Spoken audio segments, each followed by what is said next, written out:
Welcome back to the Financial Shepherd podcast. My name is Joshua Casey Garland, certified financial planning professional, founder and CEO of Shepherd Wealth Management. Very excited to be back in studio here in Florence, y'all, for today's podcast.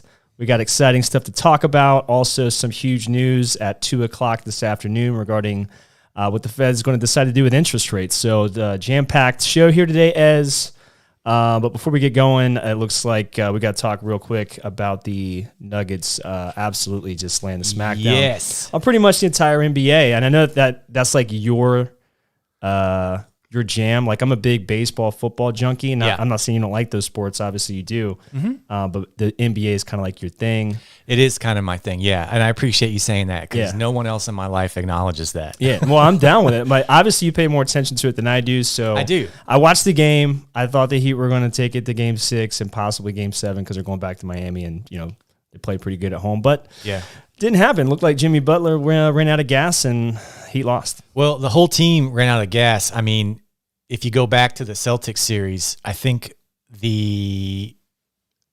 what it is, the Heat lost 7 of their last 9 playoff games because they had a commanding lead against the Celtics and they got driven to Game 7. Yep.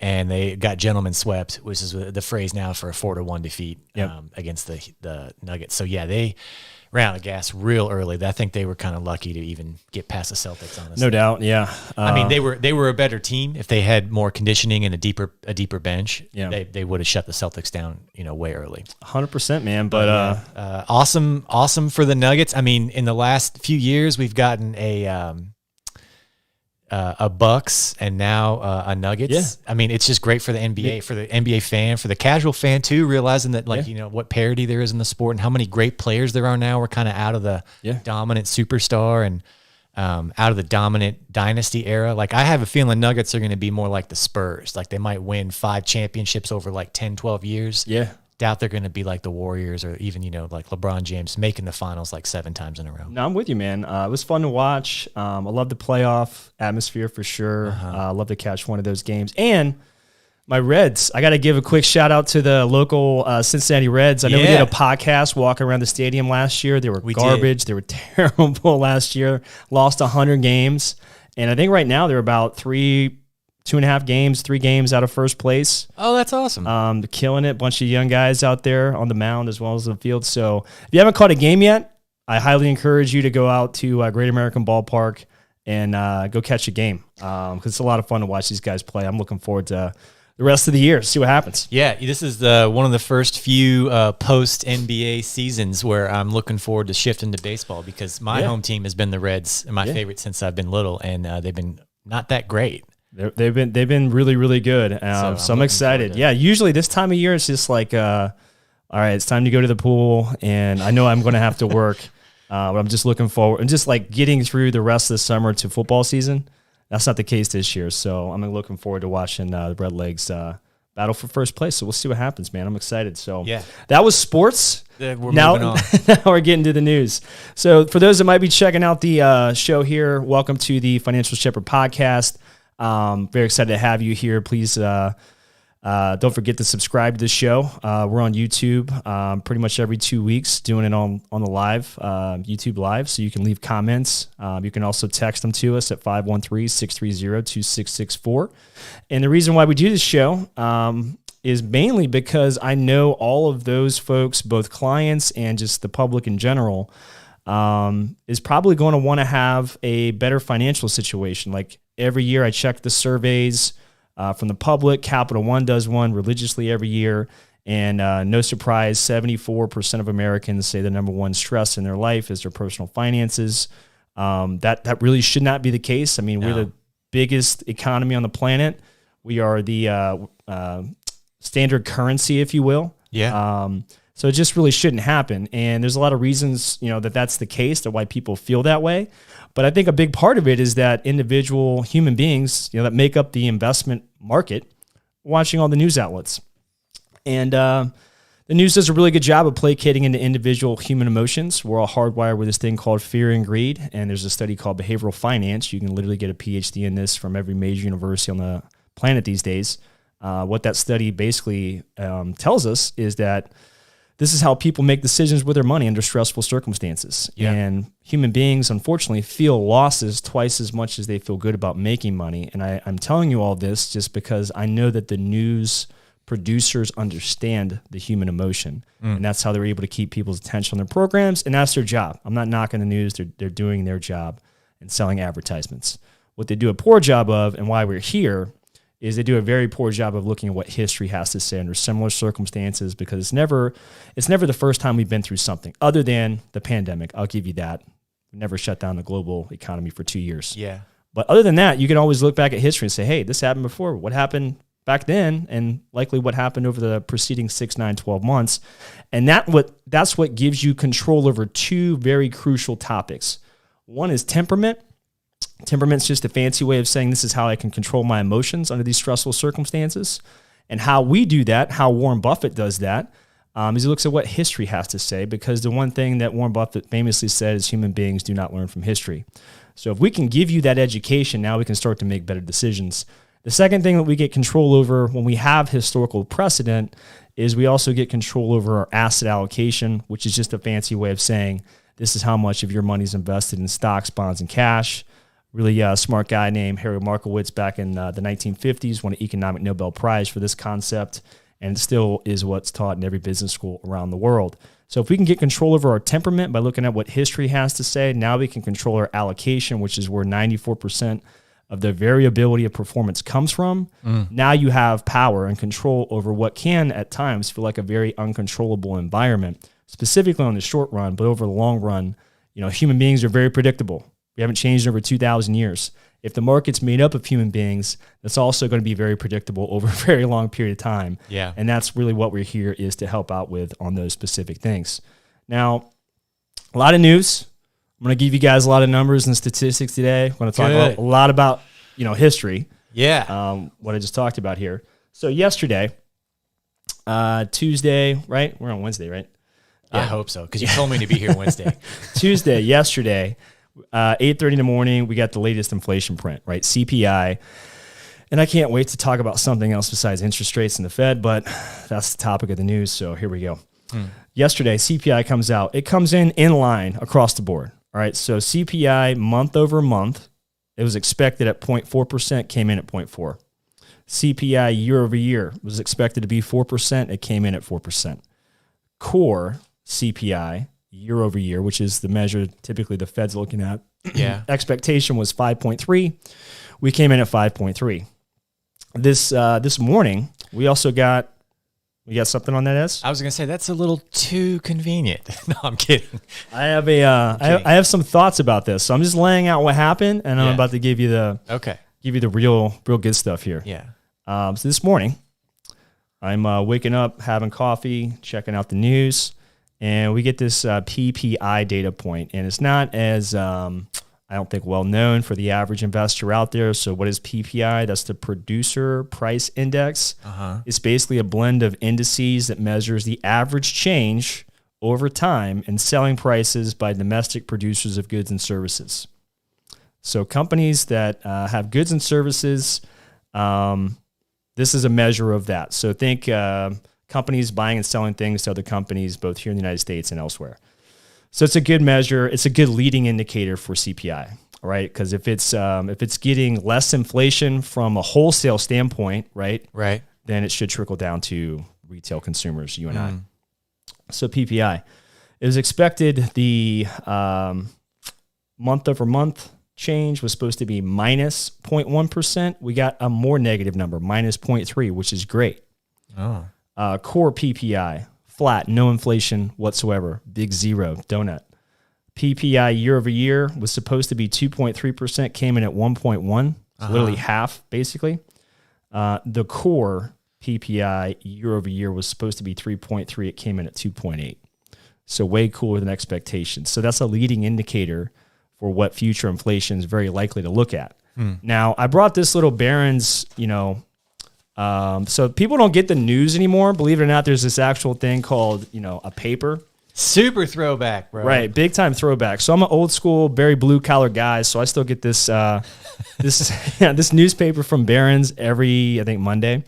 Yeah, you got to have something to read on the John. That's right. And Barron's finally on the front cover is why I brought this. The front cover here says the market has legs, and it has a big bull picture on it. Oh, show that to the people. Yeah, that's right. So we got all this. Oh, look at that. Right. They hire graphic designers. So the market has legs with a big picture of a bull on it. Now, we've been talking for, I don't know, 9 months, something like that, about how we've turned the corner. Yes. This is a new bull market. Yes. And now you finally start to get that in a major publication from Barron's. Finally. So what does that tell me? Well, I'm going to look at what Warren Buffett has to say about stuff like this. He wants to be greedy when others are fearful. We were greedy when others were fearful big time last year. Yeah. And that's what got us some significant outperformance, by the way, for our clients. And we'll talk about that here in a second. But we've been bullish for like 9+ months, calling, this is a new bull market rally. Now we finally start to see that in Barron's. However, during the last podcast, you can go to shepherdwm.com, take you right to all of our Spotify as well as the YouTube channel. We talked about how bearishly positioned both retail investors and institutional investors. Retail investors are starting to change their tune a little bit. Why? It's because they check out stuff like this. They might not get the actual paper like I do, yeah, but there's a Barron's app as well that I have on my phone. So they probably caught some of that. So retail investors are slightly shifting.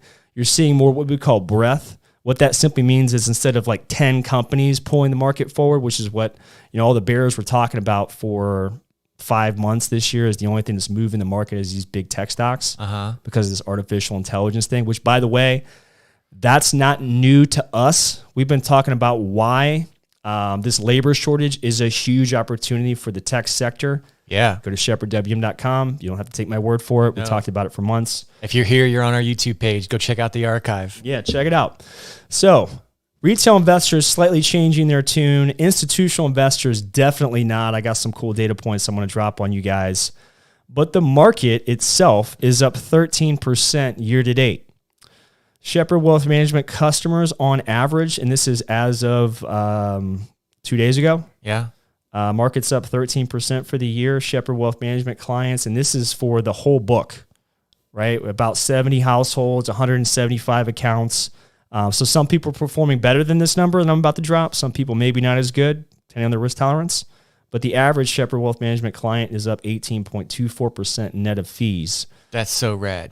So outperforming the market by over 5% net of fees. Very excited about that halfway through the year. And why is that? Is because we looked at what history had to say about all of these things that everybody was concerned about. We got an inverted yield curve. We're going to go through a recession. Everybody was calling for a recession. It was the most predictable recession of all time coming into 2023. Well, and your point was we were already in it.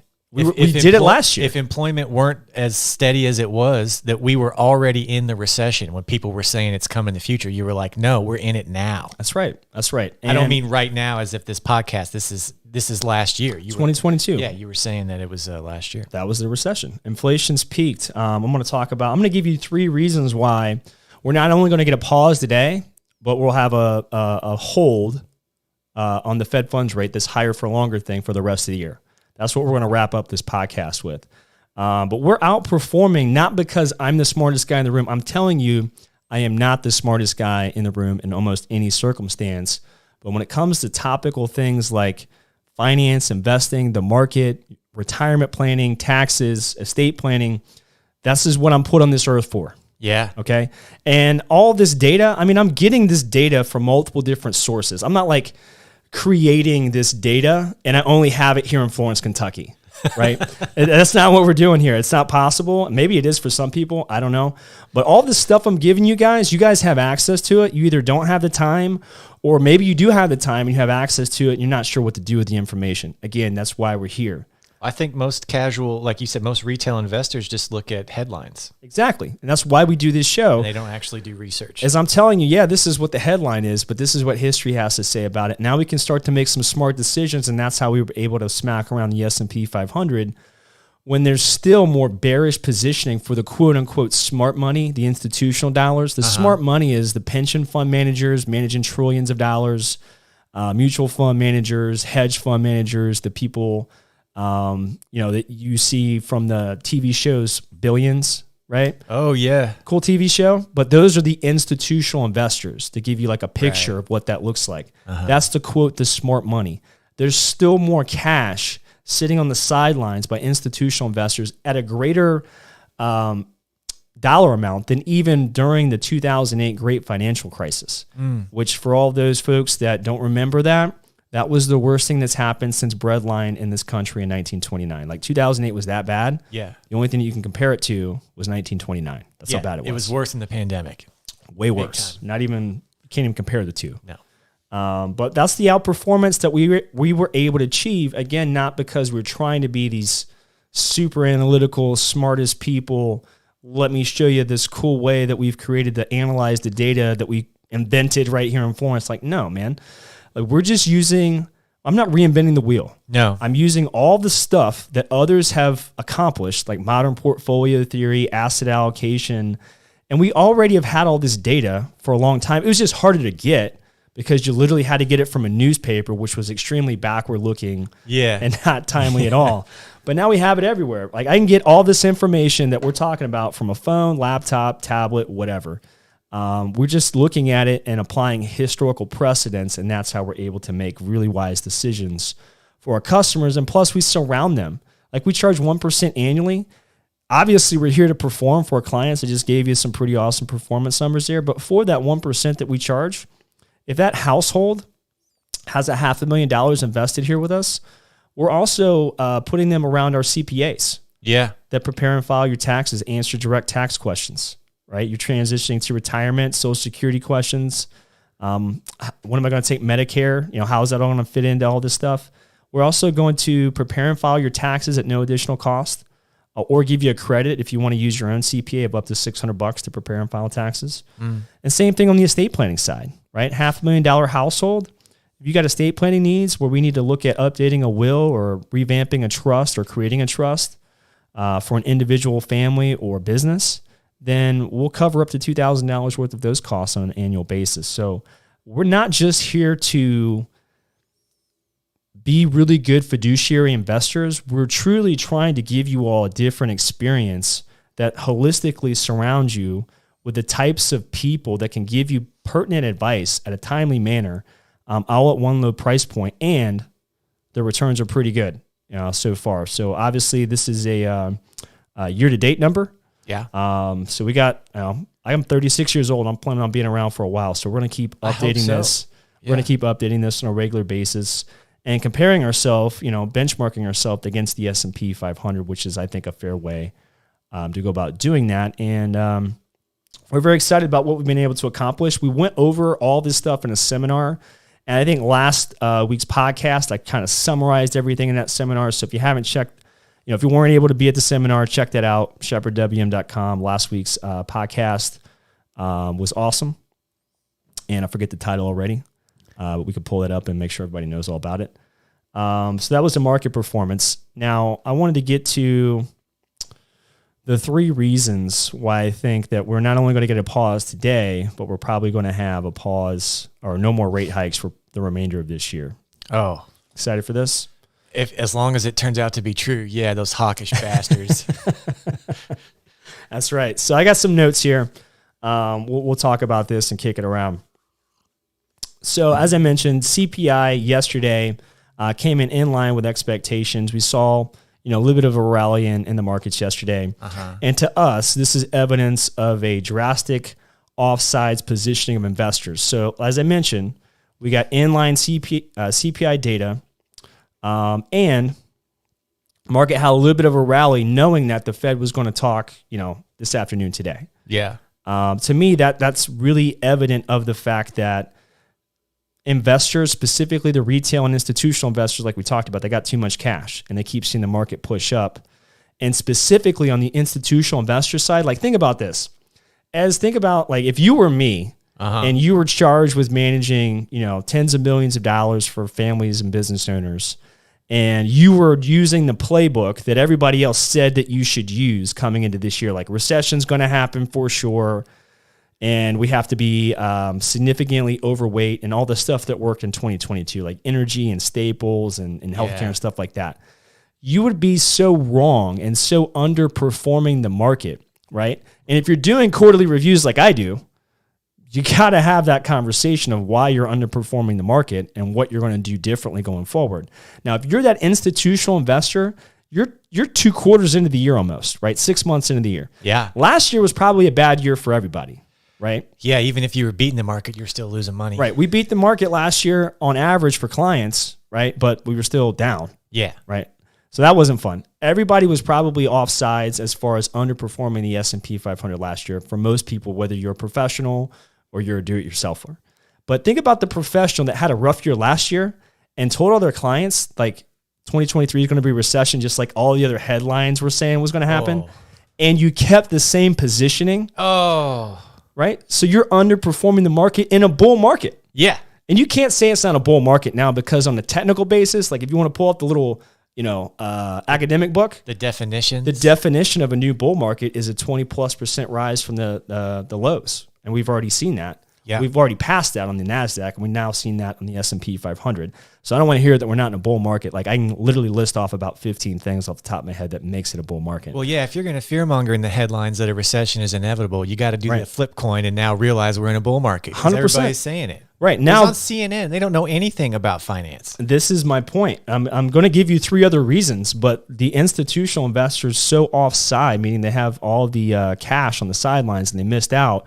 And they might be able to show their customer, oh, yeah, but you're going to get 5% in this 6-month treasury that I put you in. Mm-hmm. But if you put that in recently, you literally have to hold that for the whole 6 months to receive that 5%. The market's up 13%, right? That's a bad opportunity cost if you're sitting on 5% and the market's up 13%. Yeah. You're going to look like an idiot. Yeah. So this is my point. All the institutional investors, if they're doing these reviews on a regular basis with their customer, the customer's going to say, hey, what the hell? Why are we not participating? So they're going to be forced to participate here very, very soon. And that is going to be a big tailwind for why I think the market will continue to push higher. Huh. So I want to start with that. But I do think that yesterday's CPI report is positive news as it relates to this fight on inflation. So first, next month, we'll get another CPI print. That'll be the June CPI print. Now, CPI, as we've talked about, I don't know, for freaking year now, that is an equal weighted measure for inflation. So it takes the last 12 months of inflation and gives it an equal weighting. Well, next month, when we get next month's inflation report, we will be dropping last June. So 2022 June inflation will be dropping off the CPI. Okay. Does that make sense? Yeah, yeah. Now, that reading, just for those that maybe might be playing, inflation trivia at home, inflation in June of 2022, month over month, was a 1.2% reading result. I just told you that the number we got yesterday for CPI was 0.4%. So that was 3 times the inflation in June of 2022 as what we just got. So that number's dropping off. And as a result, the June 2023 CPI report could fall. This is next month. This could fall to as low as 3% on a year-over-year measure. On a year-over-year CPI print, we were at 4% yesterday. That's a full 100 basis points. That's a full 1%.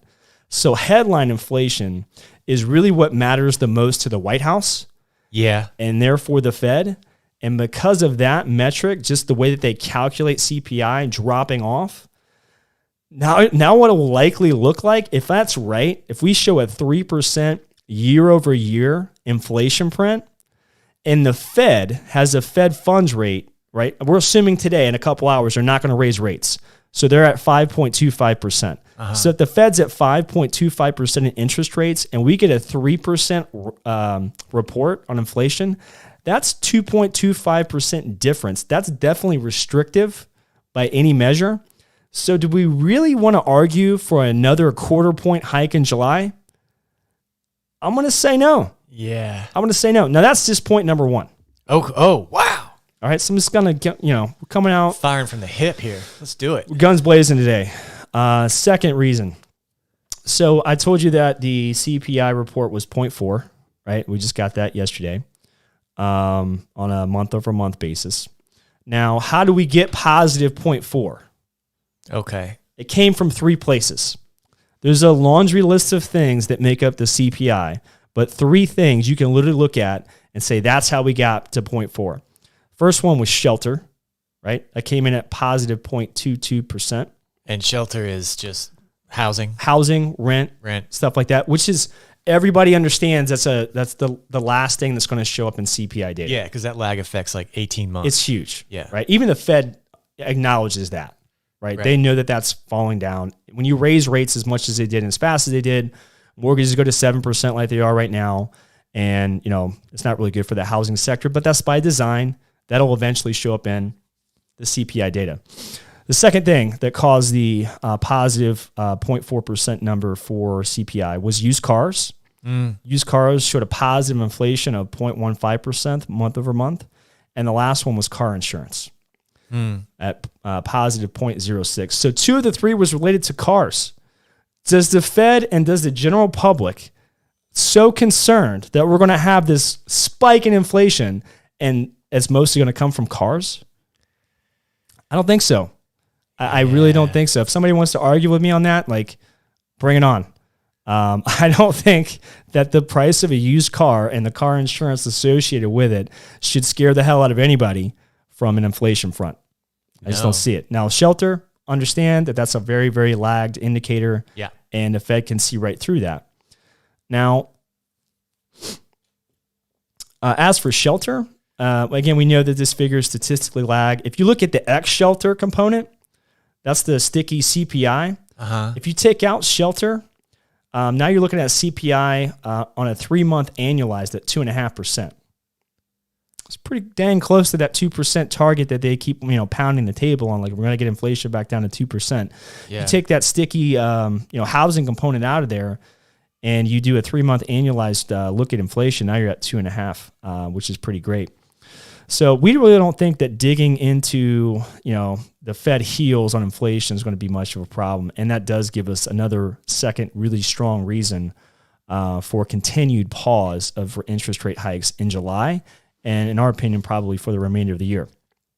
Third reason, we can now look at the CPI data, and this is giving you the historical stuff. This is really good stuff here. Nobody's talking about this on CNBC. I haven't seen it one time in Barron's or any other place that I actually consume data from. Yeah. All right, so third reason, the CPI basket of inflation, 42% of it is in outright deflation. That's an increase from April.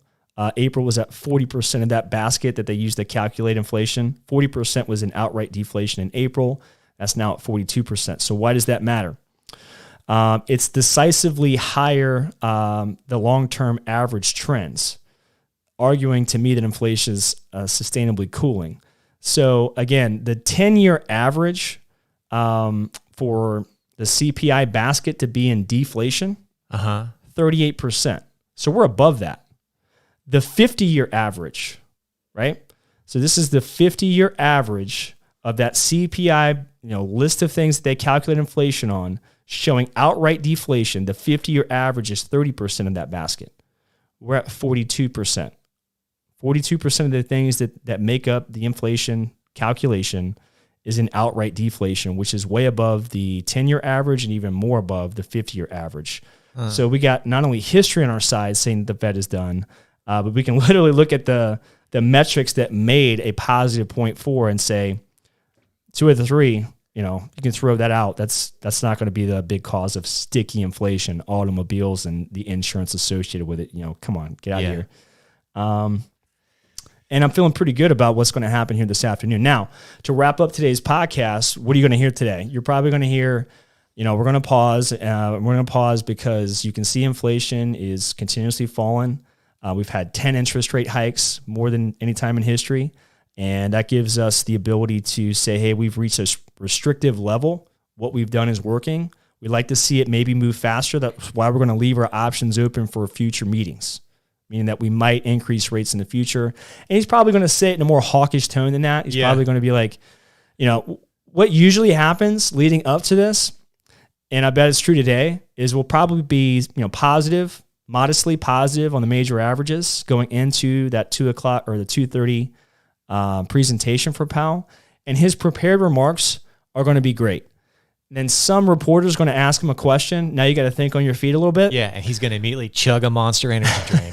And like, well, what I hate about it is the question's going to be so baited. It's going to be like, hey, thanks for taking our questions, Fed Chair Powell.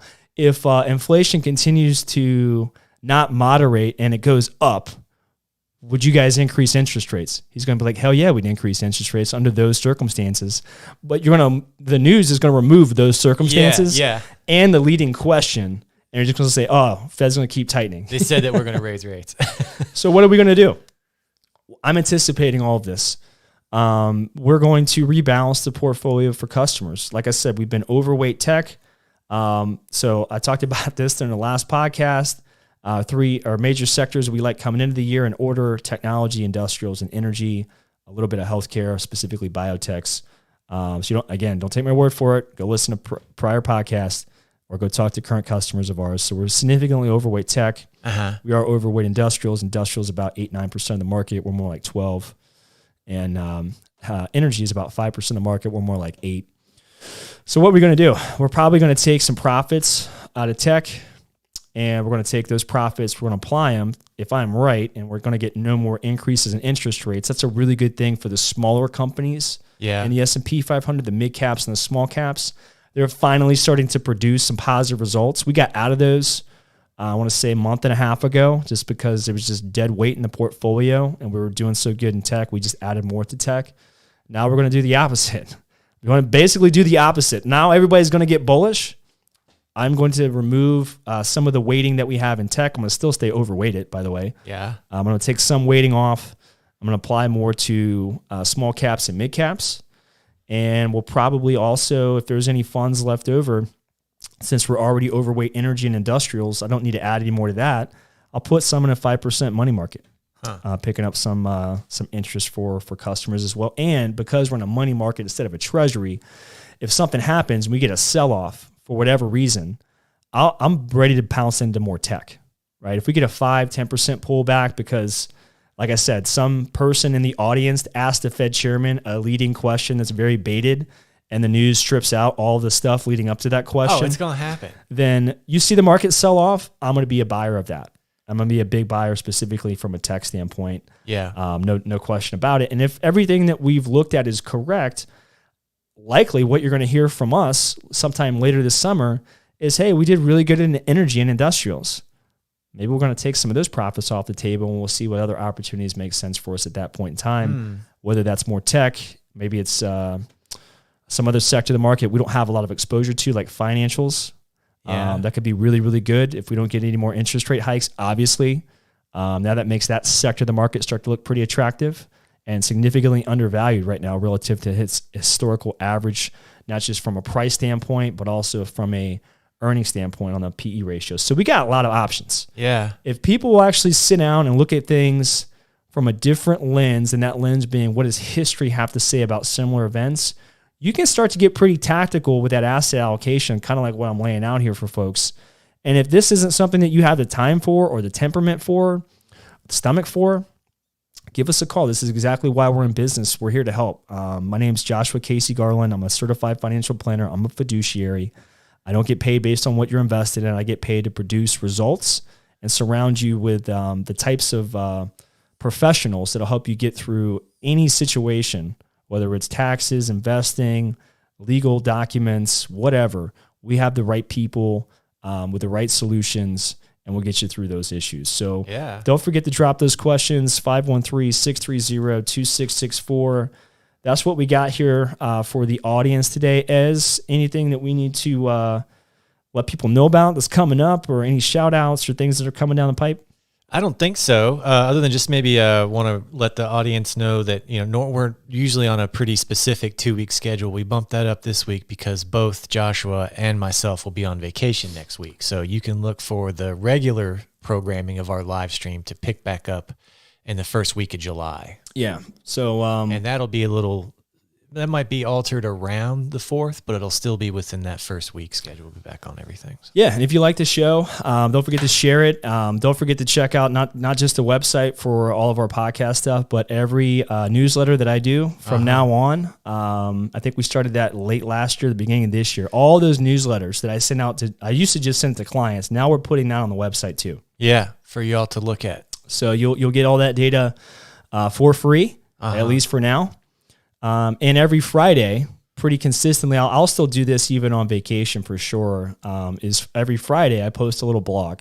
And that blog's usually like, little summary of what happened in the market that week, why things happened the way that it did. Again, I try to give you some historical precedents of what I think about those events that happened and give my thoughts about, based on history, this is how we might, consider handling that for customers. So don't forget to check all that stuff out. This is a lot of fun for us. Love your feedback as well. If you do have questions and you post those or any comments, we'll do our very best to respond to those.